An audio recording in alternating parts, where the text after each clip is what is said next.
అదేవిధంగా తాజా మాజీ జిల్లా పరిషత్ చైర్మన్ డాక్టర్ సుధీర్ కుమార్ గారికి, అదేవిధంగా Jangaon standing committee chairman Marapaka Ravi గారికి, అవిభక్త వరంగల్ జిల్లా నుంచి వచ్చిన మాజీ తాజా ప్రజాప్రతినిధులు, జెడ్పీటీసీలు, ఎంపీపీలు, అదేవిధంగా మాదిగ నాయకులు, పార్టీ ప్రతినిధులు, ప్రతి ఒక్కరికి మాదిగ ఉద్యమాభివందనాలు తెలియజేసుకుంటూ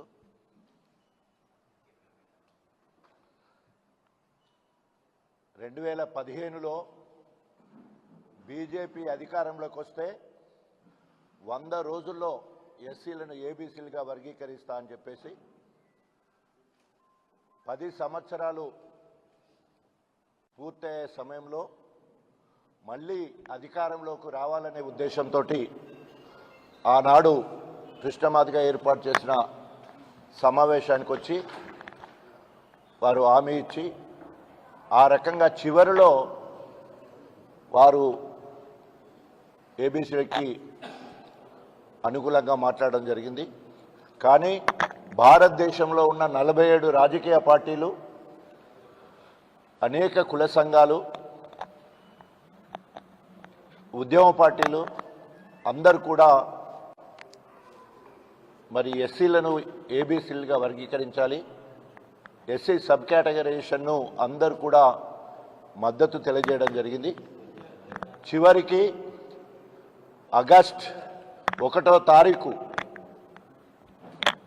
2023 ఒక చారిత్రాత్మక తీర్పు రావడం జరిగింది.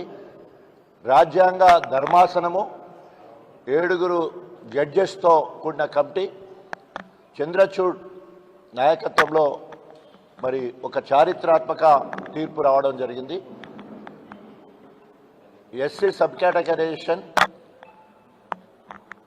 రాష్ట్ర ప్రభుత్వం బాధ్యతే, వారు ఎస్సీలను ఏబీసీగా వర్గీకరించుకోవచ్చు అని చెప్పేసి తీర్పుని ఇవ్వడం జరిగింది. దేశం మొత్తంలో ఉన్న అన్ని రాజకీయ పార్టీలు హర్షాది వ్యతిరేకాలను తెలియజేయడం జరిగింది. దాంట్లో తెలంగాణలో ఉన్న అన్ని రాజకీయ పార్టీలు మరి మేము సైతం సబ్ కేటగరైజేషన్కు మద్దతుగా ఉన్నామని చెప్పేసి ప్రతి ఒక్కరు కూడా మాట్లాడడం జరిగింది. ఒక్క మాల సామాజిక వర్గం తప్ప, అందులో బీద వాళ్ళైనా లేదా మాల ఉపకులైన వాళ్ళు కాక ఓన్లీ మాల వాళ్ళు మాత్రమే మరి వెంకటస్వామి కుటుంబానికి సంబంధించిన వివేక్ కావచ్చు, వినోద్ కావచ్చు, వంశీ వాళ్ళ వలలో పడి మాయమాటలకు మోసపోయే పరిస్థితి కనబడుతూ ఉన్నది. ఈరోజు సుప్రీంకోర్టు జడ్జిమెంట్ వచ్చి 6 నెలలు, అంటే ఆగస్టు 1వ తారీఖు నుంచి వెళ్ళి ఈ రోజుకు 6 నెలలు పూర్తయిపోయింది. ఈ రాష్ట్ర ప్రభుత్వం రేవంత్ రెడ్డి మాలలను వెనుక నుంచి ప్రోత్సహిస్తూ, నేను మాదిగల ముఖాన్నే ఉన్నా, మాదిగ సామాజిక వర్గం వల్లనే నేను జెడ్పీటీసీ అయ్యా, ఎమ్మెల్సీ అయ్యా, 2 సార్లు ఎమ్మెల్యే అయినా, ఎంపీ అయినా, ఈరోజు ముఖ్యమంత్రి కావడానికి కూడా నా సామాజిక వర్గం ఎవరు కూడా నాకు సహకరించలేదు, మాదిగ సామాజిక వర్గం వల్లనే నేను ఈరోజు ముఖ్యమంత్రిగా అయ్యానని చెప్పేసి ముందు మాట్లాడతాడు. వెనక నుంచి వెళ్ళి మాలలను ఎగేసే ప్రయత్నం చేస్తూ ఉన్నాడు. నేను కేటగరైజేషన్ కోసం నా ముఖ్యమంత్రి పదవి వదులుకోవాలా, ఏఐసిసి లెవెల్లో మాలలకు బలం ఉంది, మరి ఏఐసిసి అధ్యక్షుడు కరిగే మాల, కొప్పుల రాజు సిడబ్ల్యూసి మెంబర్ మాల, వారినేమో మల్లు రవి, బట్టి విక్రమార్క వాళ్ళిద్దరూ రాష్ట్రం నుండి ప్రాతినిధ్యం వహిస్తూ అక్కడ కాకుండా చేయడం, ఇక్కడ రాష్ట్రానికి వచ్చే వరకు వెంకటస్వామి కుటుంబ సభ్యులు ఇక్కడ కేటగరైజేషన్కు అడ్డుపడే సందర్భం కనబడుతూ ఉన్నది. ఈరోజు రేవంత్ రెడ్డికి ఏమాత్రం సిద్ధున్నా, ఎందుకంటే కమిటీలు వేసి కాలయాపన చేస్తూ ఉన్నాడు. ముందు క్యాబినెట్ సబ్ కమిటీ వేసిండు, ఉత్తమ్ కుమార్ రెడ్డి, అదేవిధంగా మరి ప్రభాకర్, సీతక్క, రాజనరసింహ వీరితో పాటు మల్లు రవిని కూడా వేసి క్యాబినెట్ సబ్ కమిటీ వేసిండు. రేవంత్ రెడ్డి ఏది రాయమంటే గదే రాసే సబ్ కమిటీ, క్యాబినెట్ కమిటీ అంటే. అదేవిధంగా వన్ మెన్ కమిషన్ కూడా వేయడం జరిగింది షమీమ్ అఖ్తర్ తోటి. ఆదేశ్ కూడా 3 నెలల సమయం ముందిచ్చారు. మళ్ళీ 10వ తారీఖు వస్తే 4 నెలలు, సంవత్సరం, ఓ నెల ఎక్కువ కూడా ఇచ్చారు. అంటే ఇవన్నీ కూడా కాలయాపన కోసం మాత్రమే రేవంత్ రెడ్డి చేస్తూ ఉన్నాడు. కారణం ఏంటంటే అందరికంటే ముందుగా సుప్రీంకోర్టులో చంద్రచూడ్ ప్రకటన వచ్చిన వెంటనే నిండు సభలో ప్రకటించడం జరిగింది. అందరికంటే దేశంలో అందరికంటే ముందుగా సబ్ కేటగరేషన్ మన తెలంగాణలో అవుద్ది. అవసరమైతే ఆర్డినెన్స్ తీసుకొచ్చి నోటిఫికేషన్స్లో ఇప్పటివరకు వేసిన అవసరమైతే రద్దు చేసి మాదిగలకు ఎలాంటి అన్యాయం జరగకుండా ఏబీసీలు అయిన తర్వాతనే మళ్ళీ కొత్త నోటిఫికేషన్ ఇస్తామని చెప్పేసి కూడా మాట్లాడడం జరిగింది. అయినా కూడా ఆయన మాటలు ఎవరు నమ్మలే. ఇప్పటికే 11-12 వేల ఉద్యోగాలు మరి టీచర్ ఉద్యోగాలు భర్తీ చేయడం అయింది. ప్రొఫెషన్ కోర్సెస్ సంబంధించిన ఎంబీబీఎస్ కావచ్చు, బీటెక్ సీట్లు అన్నీ కూడా ఇప్పటికే పాత లెక్క ప్రకారమే మరి ఒక సామాజిక వర్గానికే ఎక్కువ లబ్ధి జరిగే విధంగా గణాంకాలతో కనబడతా ఉన్నాయి. ఇంకా ఎందుకు ఆలస్యం చేస్తున్నాడంటే ఓన్లీ మాలల ఒత్తిడి వల్ల మాత్రమే రేవంత్ చెప్తున్నాడు. ఎందుకంటే ఇప్పటికే 1965లో లాతూర్ కమిషన్ కావచ్చు, 97లో రామచంద్రరాజు కమిషన్ కావచ్చు, ఉషా మెహ్రా కమిషన్ 2007లో కావచ్చు, 5లో కావచ్చు, మొత్తం కూడా ఒక సామాజిక వర్గమే మాలలు మాత్రము రిజర్వేషన్ వల్ల లబ్ధి పొందుతూ ఉన్నారు. 70% ఉన్న మాదిగ సామాజిక వర్గం అన్ని రకాలుగా విద్యా ఉద్యోగ రంగాలలో వెనుకబడ్డదని చెప్పేసి కమిషన్ రిపోర్ట్లు వస్తే ఇప్పటి వరకు ఏమాత్రం కూడా చిత్తశుద్ధి ఉండేది ఉంటే వెంటనే రేవంత్ రెడ్డి మరి ఆర్డినెన్స్ ఇస్తాడా లేకపోతే అసెంబ్లీలో బిల్ పెడతారా, వెంటనే బిల్ పెట్టాలని డిమాండ్ చేస్తూ ఉన్నాం. మొదటి నుండి 2001 టీఆర్ఎస్ పార్టీ ఆవిర్భవించినప్పటి నుంచి వెళ్ళి ఎస్సీలను ఏబీసీలుగా వర్గీకరించడానికి మేనిఫెస్టోలో మొదటి రోజు నుండి ప్రతి మేనిఫెస్టోలో అప్పుడు టీఆర్ఎస్ పార్టీగా ఇప్పుడు బీఆర్ఎస్ పార్టీగా మా మేనిఫెస్టోలో ఎప్పుడు ఈ సబ్ కేటగరైజేషన్ గురించి మేనిఫెస్టోలో పెట్టడం జరిగింది. తెలంగాణ ప్రభుత్వం ఏర్పడ్డ తొలినాళ్లలో అదేవిధంగా మధ్యలో 2 సార్లు మరి అసెంబ్లీ ఏకగ్రీవ తీర్మానం చేసి కూడా పంపించడం జరిగింది.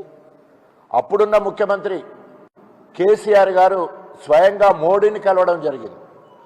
అప్పుడు కేంద్ర ప్రభుత్వం అనుకూలంగా లేదు కాబట్టి మోడీ ఒకసారి పోతే సమయం కూడా ఇవ్వలేదు, ఒకసారి మాత్రమే మాట్లాడడం జరిగింది. అట్లా 2 సార్లు మోడీని కలిసారు మా అప్పటి ముఖ్యమంత్రి కేసీఆర్ గారు. సో అప్పటి నుండి ఇప్పటి వరకు మరి బీఆర్ఎస్ పార్టీ సబ్ కేటగరైజేషన్కు మద్దతుగా ఉంది. ఇప్పుడు కూడా ఈ మొద్దు నిద్ర నటిస్తున్న రేవంత్ రెడ్డి ఒకవేళ కనుక సబ్ కేటగరైజేషన్ చేయకపోతే అది సామాజిక న్యాయానికి, అంబేద్కరిజానికి వ్యతిరేకమవుద్ది. ఆయన మాట్లాడే మాటలకు అదేవిధంగా ఆయన పనిచేసే విధానానికి ఎక్కడ కూడా పొంతన లేదు. మనం అనేక ఉదాహరణలు చెప్పొచ్చు. కానీ మాదిగలతో పెట్టుకోవడం రేవంత్ రెడ్డి, నీ ముఖ్యమంత్రి ఊడిపోవడం ఖాయం. మాదిగలందరూ కలిసి ఉద్యోగం చేస్తే మరి నువ్వు గాలి కొట్టుకపోతావు. ఇప్పటి వరకు అన్ని రాజకీయ పార్టీలు మీ అధినాయకత్వం కూడా చేవెళ్ళ ఎస్సీ డిక్లరేషన్లో కూడా ఖర్గే కూడా ప్రకటించడం జరిగింది. ఎస్సీలను ఏబీసీలుగా వర్గీకరిస్తామని చెప్పేసి అనేక సందర్భాల్లో అనేక వేదికల మీద రాహుల్ గాంధీ కూడా మాట్లాడడం జరిగింది. ఇప్పుడు ఏ విధంగా మరి తప్పించుకునే పరిస్థితి లేదు.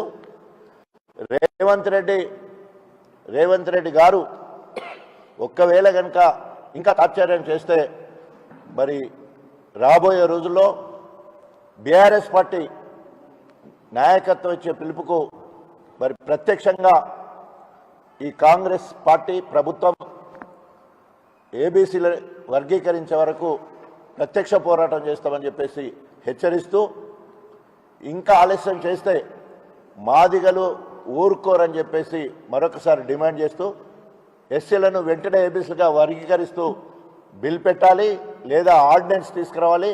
అప్పటి వరకు ఎలాంటి నోటిఫికేషన్స్ ఇవ్వద్దని హెచ్చరిస్తూ సెలవు తీసుకుంటాను. జై తెలంగాణ, జై తెలంగాణ, జై మాదిగా, జై మాదిగా.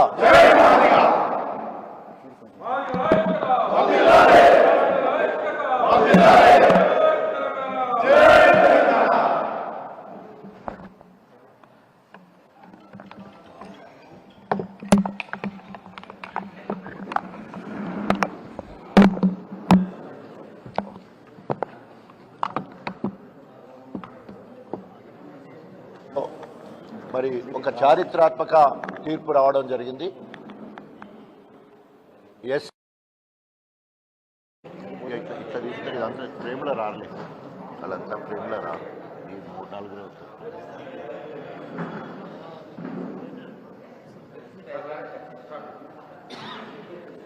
ఎలక్ట్రానిక్ మీడియా, అదేవిధంగా పత్రికా విలేకరులు, ఫోటోగ్రాఫర్స్, మన మాజీ తెలంగాణ తొలి ఉప ముఖ్యమంత్రి రాయన్న గారు, అదేవిధంగా తాజా మాజీ జడ్పీటీసీ సభ్యులైనటువంటి మంగళంపల్లి శ్రీనివాస్ గారు, అదేవిధంగా రవి గారు, మాజీ ఎంపీపీ గారైనటువంటి మేకల స్వప్న గారు, అందరికీ, అదేవిధంగా ఇక్కడికి వచ్చినటువంటి పెద్దలందరికీ, కార్పొరేటర్లకు, అదేవిధంగా ఇతర బీఆర్ఎస్ మాదిగ జాతికి సంబంధించినటువంటి వాళ్ళందరికీ నా హృదయపూర్వక నమస్కారాలు.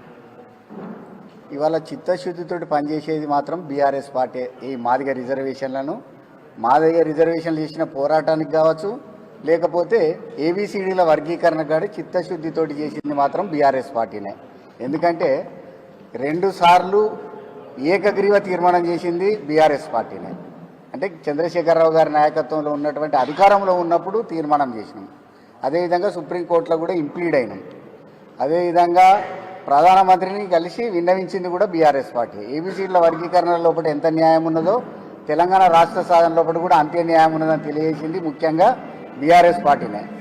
కాబట్టి ఇవాళ చేసేటువంటి ముఖ్యమంత్రి చెప్పిండు అన్ని అడగోలు మాటలు, రకరకాల మాటలు మాట్లాడుతారు ఆయన.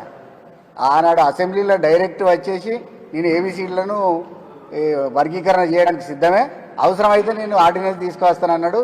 అవి కూడా అసత్యాలే. ఇవాళ అన్ని హామీలు అసత్యాలతోటే ఉన్నాయి. సిగ్గులేనటువంటి ముఖ్యమంత్రి ఉన్నాడంటే ఇక్కడనే ఈ రాష్ట్రంలో మాత్రమే ఉన్నారని మొత్తం యావత్ ప్రపంచానికి తెలిసింది. కాబట్టి ఆయన ఇప్పటికైనా కూడా ఏబిసిడీల వర్గీకరణ చేయాలి. తర్వాత ఇవాళ ఉండేటువంటి ఏబిసిడీల వర్గీకరణ చేయకుండా ఎటువంటి నియామకాలు చేపట్టద్దు, అదేవిధంగా ఎటువంటి సీట్ల భర్తీ కూడా చేయద్దు. కాబట్టి స్పష్టంగా ఈ డిమాండ్లతోటి మేము ఏదైతే ఉన్నామో ఇవాళ ఉన్నటువంటి బీఆర్ఎస్ పార్టీకి సంబంధించినటువంటి మాదిగలందరూ కూడా ఇవాళ ఏబిసిడి వర్గీకరణకు అనుకూలంగా ఉన్నారు. మాదిగలే కాకుండా ఇతర సమాజం కూడా ఏబిసిడీల వర్గీకరణ న్యాయమైన పోరాటం అని గుర్తిరిగింది. కాబట్టి ఈ న్యాయమైన పోరాటానికి మద్దతుగా ఇవాళ బీఆర్ఎస్ పార్టీ ఏదైతే నిర్ణయం తీసుకున్నదో ఆ బీఆర్ఎస్ పార్టీ నిర్ణయాన్ని మీరు ఏకీభవిస్తూ రాబోయే రోజులలో ముఖ్యమంత్రికి కానీ కాంగ్రెస్ పార్టీకి కానీ పూర్తిగా బుద్ధి చెప్పే పరిస్థితి ఉన్నది. వాళ్ళు ఇవాళ కాంగ్రెస్ పార్టీ లోపల ఉండేటువంటి అధినాయకత్వం కూడా మాట్లాడింది, ఇక వర్గీకరణ మేము అనుకున్నామని. ఏది వాళ్ళది ఇంప్లిమెంట్ చేయాలి కదా, అధికారంలో వాళ్ళే ఉన్నారు కదా. రాష్ట్రాలకే అధికారం ఉన్నదని చెప్పినప్పుడు, ఏబిసిడీల వర్గీకరణ కానీ రాష్ట్రాలకే అధికారం ఉన్నదని సుప్రీంకోర్టు చెప్పినప్పుడు తప్పకుండా ఈ రాష్ట్ర ప్రభుత్వం చేయాల్సినటువంటి అవసరం ఉన్నది. రాష్ట్ర ప్రభుత్వం చేయకపోతే మాదిగలు తిరుగుబాటు చేయడం ఖాయం, ఈయన ముఖ్యమంత్రి పదవి ఏదో ఉంటుంది అనుకుంటే మాత్రం ఉండదు. కాబట్టి అందరికీ జై మాదిగా, జై మాదిగా, ధన్యవాదాలు.